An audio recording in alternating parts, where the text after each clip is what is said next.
Welcome back to Beyond the Headline, everyone. It is such a special day to be on the show because I'm here with my good friend, Pramod Sharma, the co-founder and CEO of Osmo. Pramod, thank you for coming back on the show. Thanks for having me again. I want to rewind a couple of months to a great profile that BuzzFeed did on your former colleague, the CEO of Google, Sundar Pichai. There was a line that described their work as turning coding into humanity. Mm-hmm. And that really, for me, represents what coding, the Osmo game, is for children. It's giving them a canvas to learn, to create, to play. Can you introduce us to what your team's been working on? Sure. So before I go into coding, let me quickly explain what Osmo is. So Osmo is a system that makes iPad look what's in front of it, so that you can have now a hands-on interactive experience with iPad. So bringing experiences out of a screen into the physical world. That's Osmo. Now coding is our latest game. So we launched this about 2 weeks ago. And the basic idea of coding has been there's a character on lives inside an iPad. He lives in this fantasy world. And you tell the character what to do using the physical building blocks. And the way you put the blocks together to tell a character what to do is actually mimics really well the basic fundamental principles of coding. So introduction to coding. And so the game is all about fun, playful interaction with the character, but in the process, you are learning coding, you are doing coding. What's been one of your favorite customer stories so far? I see them all the time on social media. I think there were a lot. I think that recently there was an article in Wall Street Journal, and I remember talking to the reporter ahead of the launch and was talking to him what the coding looks like, and he was like, okay, he's seen a lot of coding products. How do we know this is actually the right one or this is better than anything else? So I told him, why don't you take the box, you have a children, and try out with your kids, and we'll see what happens. And he tried the product for, I think, about 2 weeks. His son loved coding. He has a daughter as well. And he wrote an amazing review of the product in both print and online. And that was really based purely on the quality of the product. And I think, and that's amazing because I think it's always sort of great to hear that both boys and girls love the product. And it's also the bar is high in this case. I think he's trying to find the places where the product doesn't sort of meet the standard. So I think this is one of the stories, but we have seen many in social media where teachers, parents put the product in front of kids. Kids love it, and they don't even know they're coding. And that's sort of the theme we see. The kids sort of playing with the products without actually understanding or knowing that it's actually coding. And that means we have been able to take the technicalities of coding away from the computational thinking behind the coding. I think that's so important, and it was a great article in Wall Street Journal. I really enjoyed it. Why is it so important to promote that the kids are in the driver's seat with coding? You're not sitting next to them saying, do this or do this.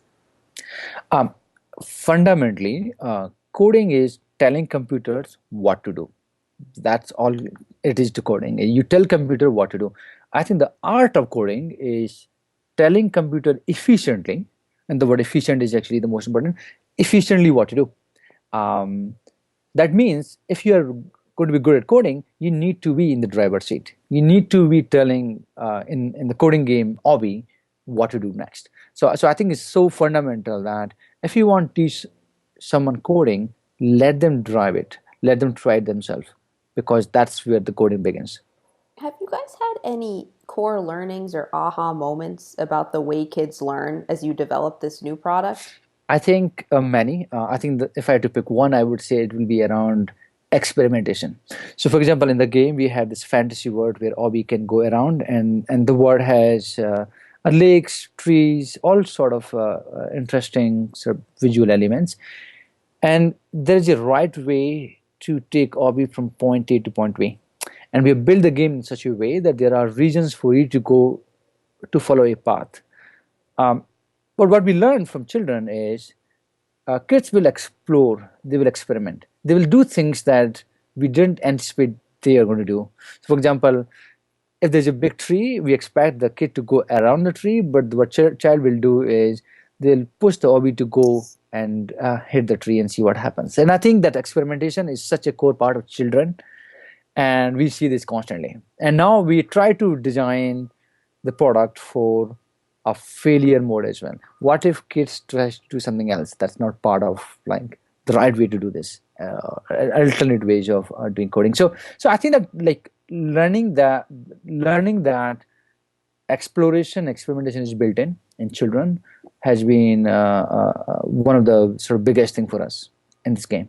And how about for your team? What was the development process like from the earliest days to where you are now?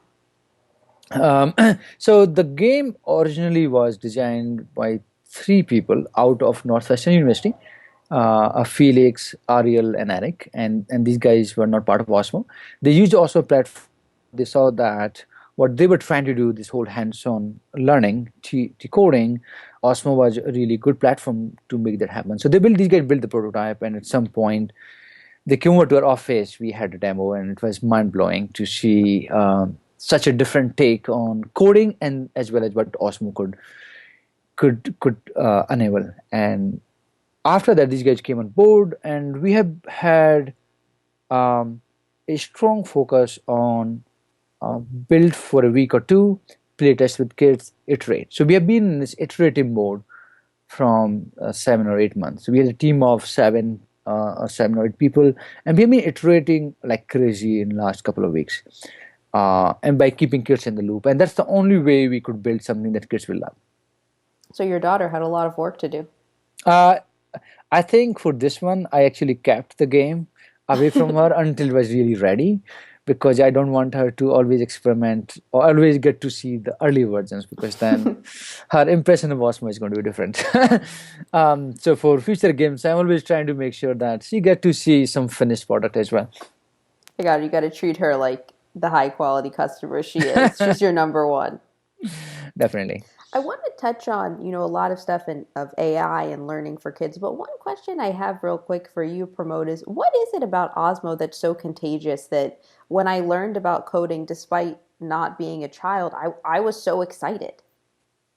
Um, I think we live in a digital world right now, all of us, and we spend a whole lot of time living virtual life, living life with a touch screen, I guess, or keyboard or mouse. I think, but we live a virtual life. Inherently, all of us crave for physical interaction. We love interacting with physical objects, and this is something we learn over time.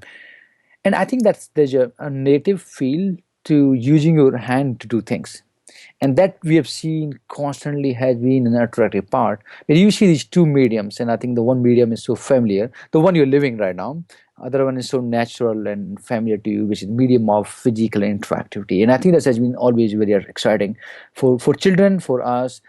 Kids love collecting, playing with physical objects. Physical interaction is such a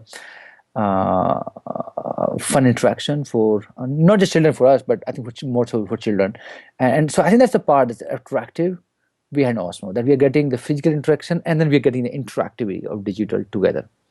It really is contagious. I will stop parents that I don't know if they're next to me at a coffee shop and say, you should check out Osmo for your Oh, kids. thank you. That's awesome. I do want to, it was a perfect transition actually to what my next question was. How do you see AI becoming a dominant player in children's play without restricting that physical play? I think children's play, I guess play by design is you're interacting in some form. Either you're interacting with the world around you, interacting with other people. What AI enables is it's not displacing anything in our case, and I think that's a feature of AI as we see it, is it enables a new forms of interaction, a deeper level of engagement. What AI's promise is AI, through AI, computers will be able to understand what you're thinking, what you're doing. And if a machine can understand better, it can do a much better job of understanding what you're going through as a user. You can design much more engaging experiences. So I see an AI as a way to bring more engagement or different kind of engagement around tech. So for example, what happens with the coding game is you put these pieces together to tell Awbie what to do. You could We could put a lot of constraint around what you do physically. But what AI enables us in this case was, let us design these passive and intuitive objects that are highly intuitive for children to put together. And through AI, we are able to understand what a child is doing. And to me, that sort of brings a lot more naturalness to the interaction. And that's the power of AI. And that's where I think I see AI as a good enabler for highly engaging and interactive experiences. And in some sense, I would say it's augmenting an experience. I love it. What are some, on that note, realistic expectations we can have for the next couple of years? You mean for Osmo? For both Osmo and AI, because I think sometimes we think so far out. I think the AI role is going to evolve on what it can enable children and us to do. So, in some sense, it's expanding our power. Um, if you, as you can imagine, the early computers were not really accessible for people. You can only do so much. You need to be an expert. And I think as computers evolved and now you have mobile devices, tablets, I think what you can do with devices is getting easier, faster, better, more accessible for a lot more people and more powerful. And I think what's AI as we over the next couple of years, I am really bullish that AI will enable the experiences which gives a lot more power to us. So I think in some sense AI is going to be such a positive force behind enabling us to make use of tech better in many many ways. So for example, instead of you typing, if you can talk naturally, or if you instead of actually saying something, it can just watch you at how you're doing and react in some other ways. I think that's going to be very powerful. If you think of computer as becoming this agent, that sort of an agent of creativity or agent of information, then that agent better it understand you, your actions, better it's going to help you. So I see a lot is going to come around the improvements in machines understanding of what you're doing, and doing an intelligent reaction to that learning is how I think our experiences will evolve. So I could imagine a lot of amazingly new experiences, and the current experiences as we know today will get a lot more natural. Oh, that's great news. How about for you guys in particular? What's the Osmo team excited about in that realm? I think Osmo is a lot hands. To me, doing things with the hand, we think hands are a big part of human life. Humans, I think you do, you create, you model, you play, you do a lot of things with hands. Um, we want to bring the power of hands to iPad and other tablets and other devices. We want the all the power of hands, what you can do, accessible to digital, which in turns enable these lot of interesting experiences. So for us, there are many many experiences where hands are very relevant.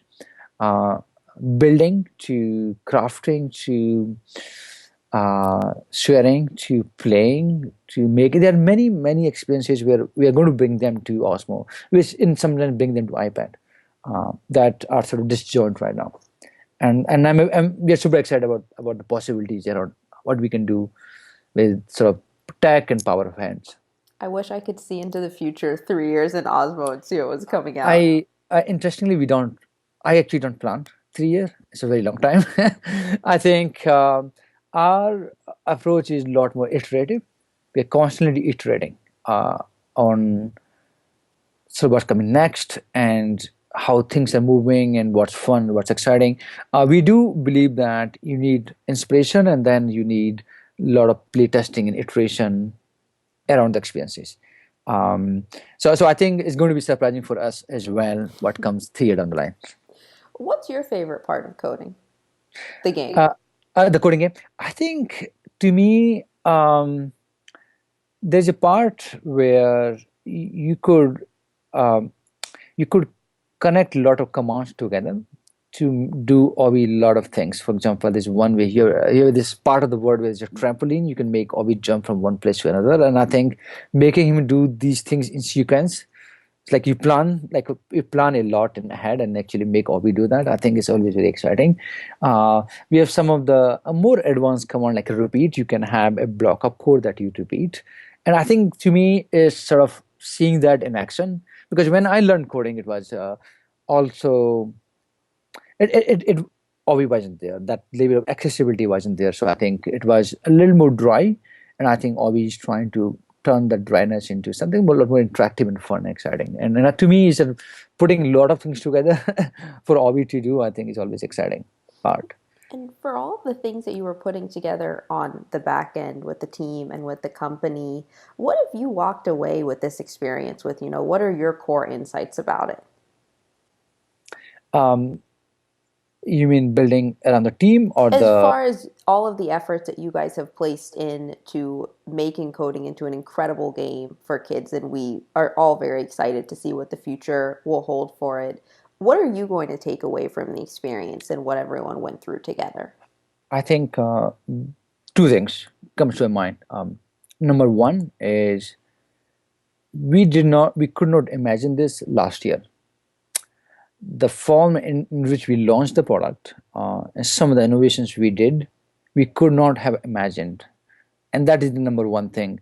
It is very hard to predict what's going to come next. So I think you're always being able to being as a company, and me myself as well as our team, being really open to new ways, new ideas, new surprises is something that is always, I think that's a I would say will be my number one takeaway from this experience is you don't know what's going to come next, so be at least be very open about it so that you can grab it when it's out there.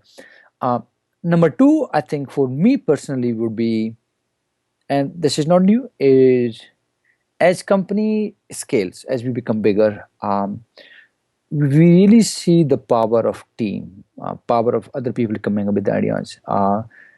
My personal role in coding has been fairly limited. I think I would say the team itself has come with ideas and built the whole thing, and I've tried to put the team in front of wherever there is opportunity, because I think I've learned the power of having the right people on the team and inspiring them, and they being inspired by themselves. I think, and these sort of support. My role become more of a supporting. I think me and my co-founder, I think we take a lot more of a supporting role, and that's important. It's something we take very seriously now. Is let's make sure our teams are inspired to innovate. So we are there to help and not become a bottleneck for innovation. So, our first interview was a year ago, just about this month. How is the team different then and now?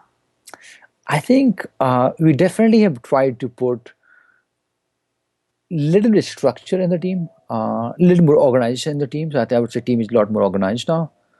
Um, it hasn't fundamentally changed. That would be my number one reaction is it hasn't fundamentally changed. We have the same sort of small teams which are excited and trying to working on these sort of games, independent games, and try to be creative, innovative. That DNA we are trying to maintain rather than change that. We are much bigger now. So last year, I think it was around the same time, probably half or slightly less than half. I think we more than doubled in last 1 year.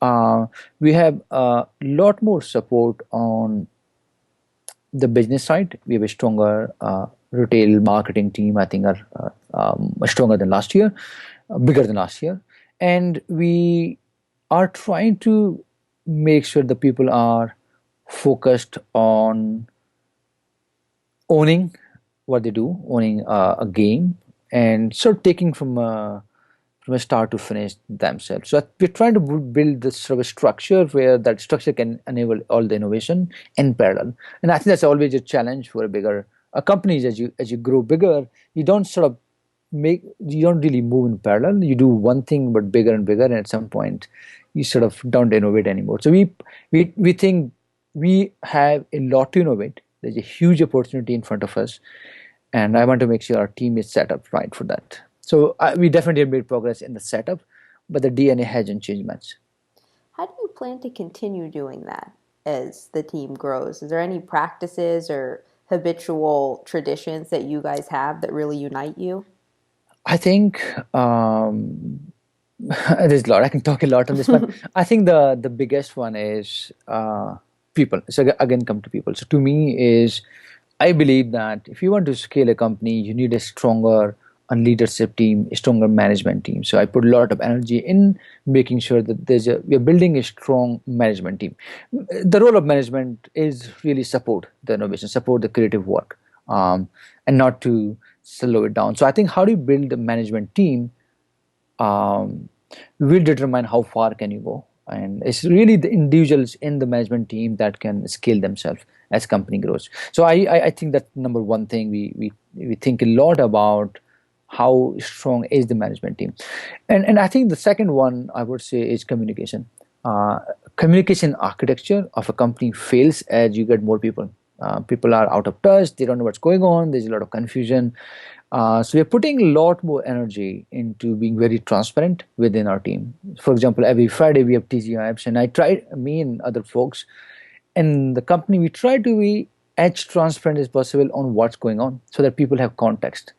Because one of the things we realized that is the kind of people we have hired are very smart. They don't need hand holding. They just need the context on what else is they should be aware of.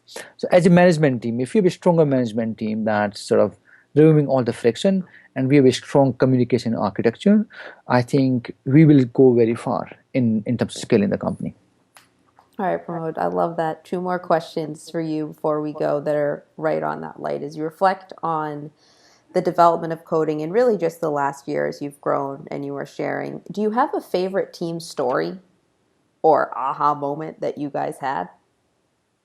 I think in coding, we struggle a lot with once you write a code, how do you execute it? How do you tell, or we now go start do it? So in the beginning, we had this UI on the iPad where there's a button that says done and or like execute, and you press the button, and then what you build and the physical space gets executed on iPad.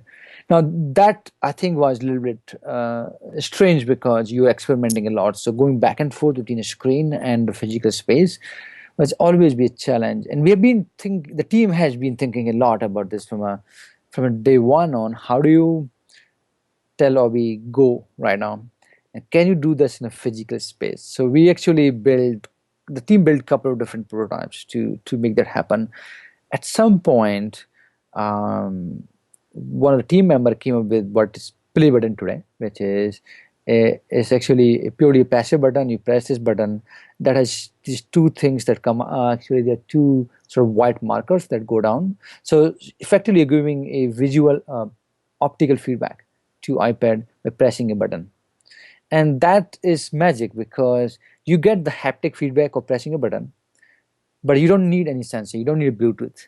The sensing is all happening through camera, and that I think was pretty amazing. I just think in this game on physical side, that was an amazing innovation, and I think it's given us a lot of ideas on what all could we innovate in the physical space. How did you guys celebrate that one? How do we celebrate? That one. That's a pretty um, big one. I think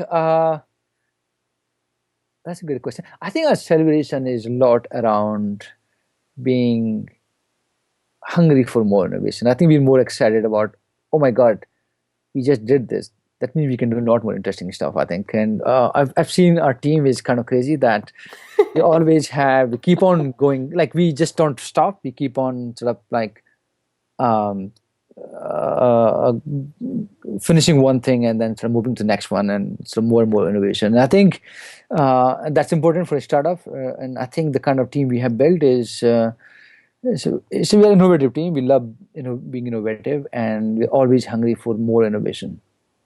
Can you give us any hints of what's to come? I think we have something magical, like something generally magical in I don't know, like couple of weeks actually. You can't Something tell me. that Oh, no, I God. think we Jerome and I actually since we started the company, we have been at this project from day one. So been crazy is my it's Jerome's pet project, and this has been such a journey for us. So it's going to be a couple of weeks, but you guys will see it. It's magical, I think, and I think it's dear to me. Bro, I am a crazy Osmo supporter. There's no way I'm going to be able to wait a couple of weeks, but I think that's actually a great way to end. How can people find out about this announcement right away? Um, follow us on Facebook and Twitter. Play Osmo is our handle on Twitter.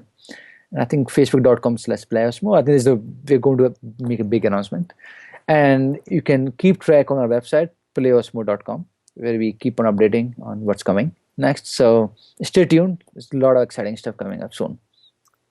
I don't know what I'm going to do with myself for the next 3 weeks. It was such a pleasure to get to spend time with you today. In addition to the new upcoming announcement, where can everyone start using coding? They can go to your site, and then what are the other platforms for them to? So we sell Osmo coding on playosmo.com, on Amazon. You can search for coding or Osmo coding, and on Apple retail stores, physical retail stores, we sell coding as well. Fantastic. Thank you so much, my friend. Thank you so much for having me.